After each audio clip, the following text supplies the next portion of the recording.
বাংলাদেশ এবং পাকিস্তান দ্বিতীয় ওয়ানডে ছিল এবং দ্বিতীয় ওয়ানডেতেও বাংলাদেশ হেরে সিরিজ হেরেছে এক ম্যাচ বাকি থাকতেই। এই মুহূর্তে 2-0 ব্যবধানে পিছিয়ে বাংলাদেশ, সিরিজ অলরেডি হেরে গেছে। মানে ম্যাচ সামারি আসলে আর কি বলবো, সেই আগের দিনের মতোই 201 রান ছিল পাকিস্তানের স্কোর বোর্ডে। 202 রানের টার্গেটে গতকালকের হারের ব্যবধানটা আরও বেড়েছে। এবং রাহুল, এই ম্যাচ নিয়ে বা এখন আজকে এসো আপনি আর কি কথা বলবেন? বাংলাদেশ কোথায় ভুল করেছে, কি ভুল করেছে, কেন ভুল করেছে, এসব নিয়ে কথা বলবেন নাকি আবার সেই কিভাবে ভালো করতে পারে সেসব নিয়ে কি নিয়ে আসলে কথা বলবেন? আমি নিজেও কনফিউজড। না, এই মুহূর্তে আসলে খুব ডিফিকাল্ট বাংলাদেশের জন্য, এই টিমটার জন্য এখান থেকে বেরিয়ে আসা। আপনি ইউ এর এগেনস্টে যখন 2টা ম্যাচ হারবেন টানা, একটা ম্যাচ হলে আপনি হয়তো সেটাকে ফ্লুক বলতে পারতেন।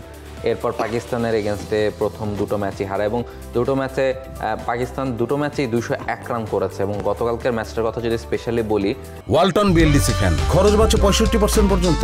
ওয়ালটন বিএলডিসি ফ্যান ছড়ায় স্বস্তির সবুজ হাওয়া। প্রথম 15 ওভারে পাকিস্তান 161 রান করেছে এবং সেখান থেকে শেষ 5 ওভারে বাংলাদেশের বোলাররা খরচ করেছেন মাত্র 40 রান। আমি বলবো যেই উইকেটে খেলা হয়েছে তাতে বাংলাদেশের বোলাররা আউটস্ট্যান্ডিং বোলিং করেছেন। আপনি হয়তো বলতে পারেন পাকিস্তান 201 রান করেছে, তারপরও কি হবে, কিন্তু কোন উইকেটে খেলা হয়েছে এবং কি ধরনের ব্যাটিং হয়েছে সেটাও আপনাকে দেখতে হবে। এবং বাংলাদেশের ব্যাটাররা যখন ব্যাটিং করতে নেমেছেন তারাও কিন্তু ভালো স্টার্ট পেয়েছেন। তানজিদ তামিম 2 ম্যাচেই ভালো স্টার্ট পেয়েছেন। মনে হচ্ছিল খুব সহজ এখানে ব্যাটিং করা, উইকেটে বোলারদের জন্য কিচ্ছু নেই, ব্যাটারদেরকে মানে একেবারে আমরা বলি না যে ব্যাটিং স্বর্গ, আইপিএলে যে ধরনের উইকেটে খেলা হচ্ছে আমরা দেখছি 260-70 রান হয়ে যাচ্ছে। এবং পিএসএল এ এই উইকেটে খেলা হয়েছে, আমরা দেখছি 200 রান হয়েছে, 200 রান চেজ হয়েছে, লাহোরি করেছে এবং সেই দলটাতে রিশাদ সাকিবরা ছিলেন।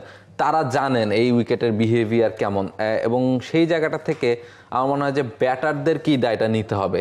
2টো ম্যাচেই আপনি দেখেন, 2টো ম্যাচেই বাংলাদেশের জয়ের খুবই সম্ভাবনা ছিল যদি ব্যাটাররা জাস্ট নিজেদের বেসিক মেইনটেইন করে ব্যাটিংটা করতেন। মানে এক্সট্রাঅর্ডিনারি। আপনি ক্যাপ্টেনের ভাষায় কথা বলছেন। এই জায়গাটাতেই যে সমস্যার জায়গাটা, যে আমরা ভেবেছি যে 201 রান করতে হলে আমাদেরকে এক্সট্রাঅর্ডিনারি কিছু করতে হবে। এই উইকেট এক্সট্রাঅর্ডিনারি কিছুই ডিমান্ড করছিল না, জাস্ট বেসিক মেইনটেইন করে আপনি ব্যাটিংটা করেন, এই জায়গায় উইকেট আপনাকে 201 রান করে দেবে, আপনি জাস্ট থাকেন সেই জায়গাটায়। এই কাজটাই আমাদের ব্যাটাররা করতে পারেননি। ওই যে আমাদের সমস্যা আসলে ওই যে ওইটাই, যে আমাদের 3টা জায়গায় ভুল হচ্ছে, ব্যাটিং, বোলিং আর ফিল্ডিং। মাত্র 3টা, জাস্ট অনলি 3 প্রবলেমস। আচ্ছা, বেসিকের কথা বলছিলেন লিটন কুমার দাস ক্যাপ্টেন, তিনি আসলে যে বেসিকের কথা বলেছিলেন তিনি আসলে বোঝাচ্ছিলেন যে তার আউট হওয়ার আগের বলটাতে রান নেওয়ার জন্য যে একটা ভুল বোঝাবুঝি ছিল, সেটা যে তিনি রান নিতে পারেনি সেই আক্ষেপটা তিনি ম্যাচ পরবর্তী প্রেস কনফারেন্স সব জায়গায় আসলে তুলে এনেছিলেন। তার কথা ছিল যে আসলে রান নেওয়া মানে রানিং দ্য বিটুইন, এটা তো আসলে একটা বেসিক ব্যাপার, এই ব্যাপারগুলো আসলে নিতেই হবে। তো সবাই এখন সোশ্যাল মিডিয়া থেকে সব জায়গায় ঝড় উঠে যাচ্ছে, এই প্রশ্নই উঠছে যে এই যে সরি আগের বলটাতে রান নিতে পারলে না, সেই যে একটা ক্ষোভ, সেই যে একটা জেদ বা রাগ, সেটা থেকেই কি লিটন আসলে মানে ওই রকম একটা শট খেলে মানে আউট, মানে একটা প্রেডিক্টেবল শট ছিল মনে হয়? মানে এটা তো ব্যাখ্যা হইতে পারে না। মানে আপনি এই জায়গাটাতে প্রফেশনাল ক্রিকেট খেলতে গেছেন, একটা ভুল বোঝাবুঝি উইকেটে হতে পারে, আপনি ক্যাপ্টেন, আপনার সাথে একজন ইয়াং ব্যাটার ব্যাটিং করছে, মিসআন্ডারস্ট্যান্ডিং হতে পারে, সেটা যার দোষ হোক। নিউ বল নিউ স্টার্ট, এইটা হচ্ছে বেসিক ক্রিকেটের। এবং প্রত্যেক ইন্টারন্যাশনাল ক্রিকেটার আসলে এইভাবেই, ইন্টারন্যাশনাল ক্রিকেটাররা এইভাবেই খেলেন যে প্রত্যেকটা বল নতুন করে শুরু। আগের বলে কি হয়েছে ডাজেন্ট ম্যাটার, আগের বলে আমি 4 মেরেছি না 6 মেরেছি ডাজেন্ট ম্যাটার, কে বোলিং করছে ডাজেন্ট ম্যাটার, প্রত্যেকটা বল আমি জাস্ট বলটাকে জাজ করব, সেই বল অনুযায়ী খেলবো। ফলে আপনি যদি আগের বলে কি ঘটেছে সেটা ভুলে নতুন করে শুরু করতে না পারেন, তাহলে আসলে ইন্টারন্যাশনাল ক্রিকেটে, ওই লেভেলের ক্রিকেটে যেখানে আপনাকে 200-220 রান চেস করতে হবে, আপনার জন্য আসলে খুব ডিফিকাল্ট, যেটাই আমরা দেখছি। এবং আমি বারবার বলছি যে ইন্টারন্যাশনাল ক্রিকেটের প্লেয়ার, আমার তো ইন্টারন্যাশনাল ক্রিকেটের প্লেয়ার দেখার দরকার নাই। আপনি আপনার টিমের বোলারকে দেখেন, তানজিম সাকিব, উইকেটের বিহেভিয়ার যে কি ছিল সেটা তো তার ব্যাটিং দেখলেই বোঝা যায়। তানজিম সাকিবের ব্যাটিং টেকনিক কি খুব ভালো?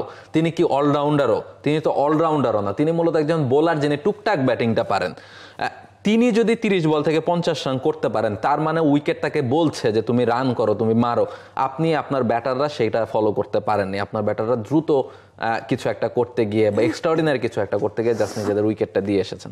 এখানে একটা কথা বলতে চাই, পাকিস্তানের কথা কিন্তু আসলে বলতে হয়। পাকিস্তানের আপনি যদি মিড ইনিংসে ইন্টারভিউ দেখেন কিংবা ম্যাচের পরে যখন তারা কথা বলেছে, তারা বলেছে যে মানে ব্যাটারদের জন্য বেশ ভালো সুযোগ ছিল এই উইকেটে, তবে সেট ব্যাটারদের জন্য আপনি যদি সেট হয়ে যেতে পারেন তবেই আপনি ইনিংসটাকে লম্বা করতে পারবেন। সো এই ভুলটাই তো বাংলাদেশের থেকে হয়েছে যে কেউ আসলে সেট হতে পারেনি। তানজিদ তামিমকে আমরা দুটো ইনিংসে দেখলাম যে শুরুটা দুর্দান্ত এনে দিলেন কিন্তু সেট হতে পারলেন না। সো পাকিস্তানের থেকেও এটা বলা হয়েছে এবং স্পিনারদের জন্য বেশ ভালো সাহায্য ছিল যেটা আসলে পাকিস্তান কাজে লাগিয়েছে।